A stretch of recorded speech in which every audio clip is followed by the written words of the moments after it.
We have our first participation report of the week for Lions and Browns, and there's some key injury updates that we have to discuss. But also, the Lions went out and added a veteran to their practice squad on that defensive line, which we need to discuss. So let's get right into it. So today we're going to be doing a little breakdown on new interior defensive lineman Quinton Jefferson, what he could be adding to the team in this upcoming week, potentially long term and maybe even just short term as well.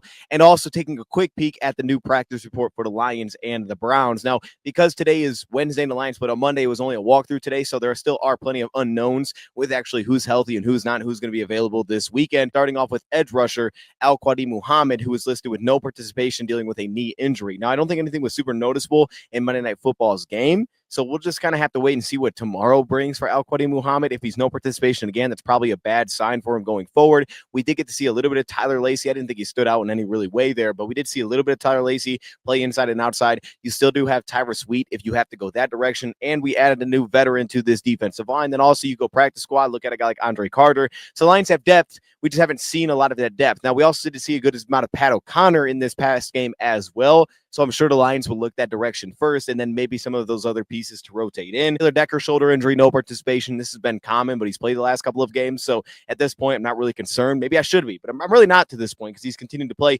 Daniel Thomas, our backup safety, actually has a broken forearm injury. So I don't expect him to play this week. I don't know what the outlook is here in terms of IR, but he has a broken forearm, according to Dave Barquette. And then also Sione Vaki, no participation with a hamstring injury. Dan Campbell brought that up in postgame that he was dealing with a hamstring injury, but didn't really give a timeline on how serious this would be for him going forward. Derek Barnes, limited participation, dealing with a knee injury at linebacker group. As a whole, has played some great football through the first 3 weeks. Thought this past week was phenomenal from that group as a whole. Alex Campbell, I mean, they have brought it together. They have put it together at a really high level. The flexibility with Trevor Nowaski mixing in. So at least you have Nowaski back, who's able to take some snaps and take a little bit of a load off of Derek Barnes if you have to go that direction. Baltimore maybe is a little bit unique in how heavy they play in their rushing attack, but I would assume the Lions are going to see plenty of three backers again this week. And then DJ Reed with cramping, but he had full participation, so I don't think there's any cause for concern there. A couple of the key ones, Jack Conklin may be coming back this week for the Cleveland Browns, which could give them an offensive tackle option. They also went out and signed Thayer Munford, who potentially could start this weekend for the Cleveland Browns because DeJuan Jones hit IR. Cornelius Lucas, potentially putting Lucas at that left tackle spot, Conklin at that right tackle position. If they're not sure on that, maybe they go a different direction because Munford most recently, I believe, was playing right tackle going back a year ago. Also, they're still waiting on interior defensive lineman Mike Hall, so we'll see if that happens. I would say the big one to keep an eye on is Denzel Ward, the cornerback listed with a shoulder injury, no participation today. Getting Joel Bitonio return for that Cleveland Browns team at that left guard position actually makes them a pretty strong interior with him, Wyatt Teller, Ethan Pochich. Like, it's not a bad interior offensive line when those three guys are healthy. I would say it's a positive group across the board there. So those are some of the names that I would keep an eye on. Also, Shelby Harris, I thought was awesome this past week against the Green Bay Packers. He had no participation with a hamstring injury. I think that'd be a big loss. He only played about 20 snaps, but I thought he was awesome in that past game. I thought it was by far his best game of the season. So we'll just have to wait and see if there's any updates with those guys. Also, Marcus Davenport apparently is dealing with a pectoral strain. That's the report, which isn't considered long-term, but he's on IR now. So we have to wait till at least week 7 before that gets revisited. And it did seem like the Lions were kind of on the border whether or not to make that decision. So hopefully not long after IR takes place that he's able to actually get back for the Lions this season. Now let's transition, though, because we got to talk about this new addition. And this is Quinton Jefferson from the Cleveland Browns and the Buffalo Bills, most recently now signed to the Lions practice squad. First off, for short-term purposes, if you just want to look at it for scout team looks, there could be some of that influence here. Defensively, this is a very aggressive, upfield attacking, one-gapping style defensive front in Cleveland, which could make sense just to get some looks, put a guy like that on the scout team that's been a part of that defensive front so you can see what it's going to look like as an offensive line. You get a veteran, he's 32 years old, to give you those looks up front, kind of bring everybody along with him. On Monday, I was one player away from hitting our parlay against the Ravens. Jamison Williams, unfortunately, was 2 receptions shy. He had 2 on the first drive and none for the rest of the game. So I came that close. I felt really close to hitting that parlay. And if you want to get in on the action with me, the perfect place to do that is with my bookie. And I'm going to do that because football is back tomorrow for Thursday Night Football, Seahawks, Cardinals. And the great thing about my bookie is that if you're new to my bookie, use our code in any bet you choose. Up to $500 is fully covered. Make your play. And if it doesn't hit, you get it right back when you opt in using your bet back bonus token. So for me, I put together a little parlay for tomorrow's game. I do believe Seattle is going to end up winning that game. I like Kenneth Walker hitting the over in terms of yard. Don't think Arizona has a great run defense up front. Well below average so far through the season. Also, Kyler Murray, it just feels like he's going to throw us an interception at some point because I think they'll probably be playing from behind. And I love how fast that secondary plays for Seattle. Sam Darnold is set at 19.5 completions, but his over-under for passing yards is like 225. Makes me think one of those seem a little strange. Either he's going to go less yards or more completions. I'm going to roll completions into this game. So I'm going to tie those together with Seattle win, and a $10 bet could win me $92.50. If you want to get on the action, use code DOSE.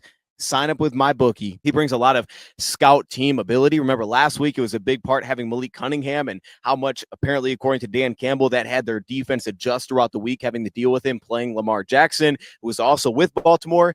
It doesn't feel the exact same with a quarterback to a defensive lineman, but I think there could be some value in seeing that really aggressive upfield attacking matches how they play up front specifically. But if we look at it from more of a long term and look at his value to this roster, why the Lions may be doing this, well, one thing to keep an eye on is that Mekhi Wingo was a healthy scratch this past game, which I thought was weird, and maybe he was dealing with an injury. He's not on the injury report, so that's interesting. There could be a little bit of that. Maybe he's taking some snaps. Again, the Muhammad injury is also something to keep in mind. And again, I think Tyler Lacey necessarily stood out in this past game, so it could be just another option that they're going after here for a 32-year-old interior defensive lineman that's 6'4", 290, has really solid length at 33.5-inch arms. But what stands out about him is the production isn't really outstanding on paper. 250 snaps this past year, 13 pressures, 7 tackles.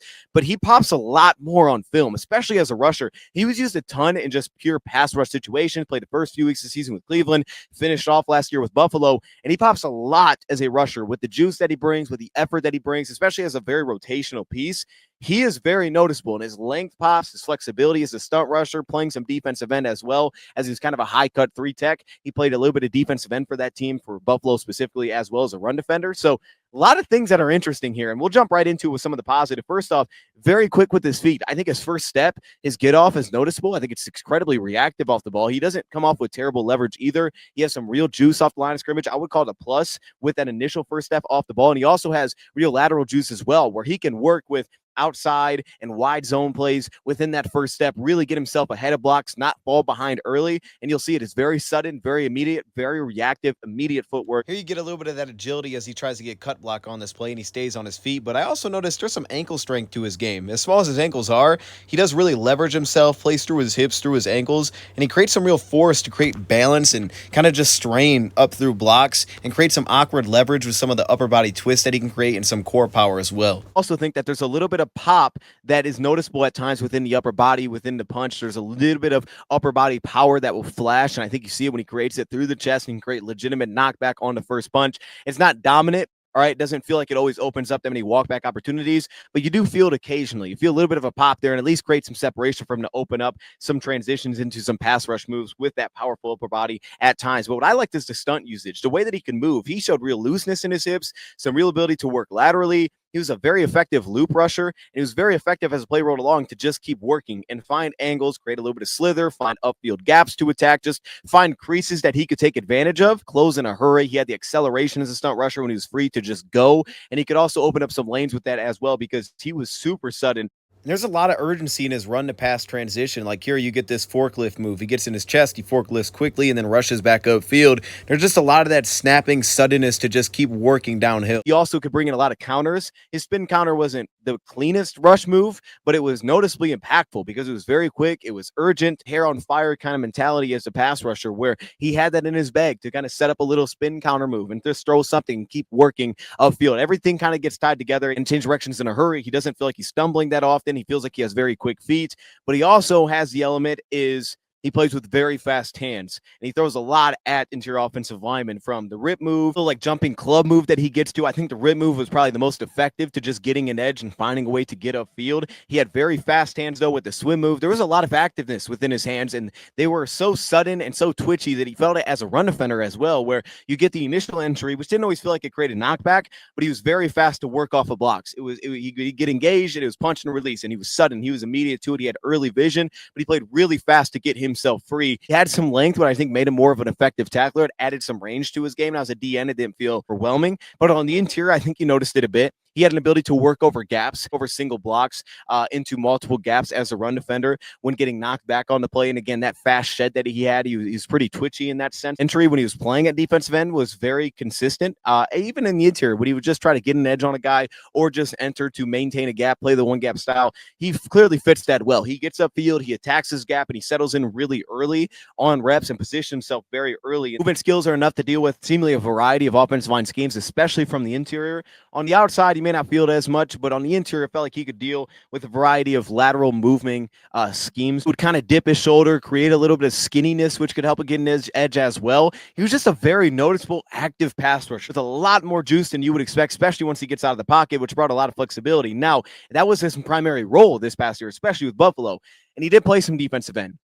But I don't know how well that's actually going to translate consistently, especially as a run defender. Maybe a little bit as a pass rusher, you could dabble into that, kind of like what you would do at times with Tyler Lacey specifically. You go to some of the negatives. Number one, he does play with a pretty high pad level, and it feels like very quickly it gets high, and he starts to play tall, especially as a run defender. It does feel like he could be mauled a little bit as a run defender, where he's going to probably give up some yards at the point of attack. Double teams feel like they're absolutely going to get yards on him, but he does shed. He typically gets off the block, but he's probably going to give up a few initial yards. It doesn't feel like a necessarily an anchor type of piece. He's someone that you want getting upfield, or you got to put him on the end and create kind of that immediate lockout as a run defender, either to settle himself down and create lockout. His speed to power or bull rush, creating leverage into that. Didn't really have a lot of leverage into it. I didn't feel like he was overwhelming and being able to create much of a walk back. It felt much more like quick wins than it did kind of elongated. Let me knock you back. Let me collapse the pocket. You didn't really feel as much of that within his game. I didn't think that transition was super noticeable. Speed to power. Didn't feel like he had an overwhelming knockback to his game just in general. His quickness on the edge felt a little bit less effective. He just didn't feel like the same guy on the edge. Things seemed to happen a little bit faster, and he just didn't look as quick as he did on the interior specifically, which makes some sense. He can play a little bit skinny as a pass rusher, definitely can get knocked off of spots. He's kind of small on the ankles. He's got a weird kind of like built body for the interior at 6'4", 290. He feels very top heavy, much more slithering upfield aggressive than he does settling down and actually holding ground. So this is a weird one. Like I do think there's a value for pass rush ability. And I think it's something the Lions have been searching for without Lee McNeil coming into the year, Mekhi Wingo now being inactive this past week. I think it's consistently been something the Lions have been searching for, is who can be a third down pass rush piece. I thought if we had Za'Darius, he would be clearly that piece. But for the Lions, they've went to putting Muhammad over the center. Well, one, if he's not available, that's a huge loss for them. So they have to figure out that. But you put him in that spot, now you need someone on the end. I think someone that could give you some rotational juice is clearly right here in Quinton Jefferson, inside outside. It feels like that's where clearly his best value is, his pass rush. But he wasn't horrible as a run defender. He's just kind of stack and check, get off the block, get upfield. Like, he's going to play fast. And I think there's a value for that. It doesn't feel like the most obvious fit into our defense. He kind of fits into the mold of a Mekhi Wingo and a Tyler Lacey, more so like a Tyler Lacey fit, but he's a little bit leaner when you watch him. But it definitely feels like it could help for scout team this week. So we'll see how long they actually keep him around here. I think it's interesting because he was very impactful. I don't know how well he fits perfectly with us, but I definitely think he can get after the quarterback. I think that's way better than what the stats show or what the grades show. He can get after it. And especially as an effort rusher, he can be impactful. So it's not a bad complementary piece, especially if Wingo's not going to be active, to Roy Lopez and Tyreek to give you a little more juice on the inside. I don't hate it for that alone. And then maybe the Lions try to mess around with a little bit of defensive end in the meantime until a guy like Josh Pascal comes back when he can give us some interior juice. So maybe in that meantime, he had some value. If not, definitely look at it for a scout team. Tight end Ross Dwelly to the 53-man roster, who was replacing Shane Zylstra this past week, who was out with an injury. So those are your roster moves. Let me know your thoughts in the comments below. Shout out to my bookie for sponsoring today's video. Use code DOSE when signing up, and I'm out.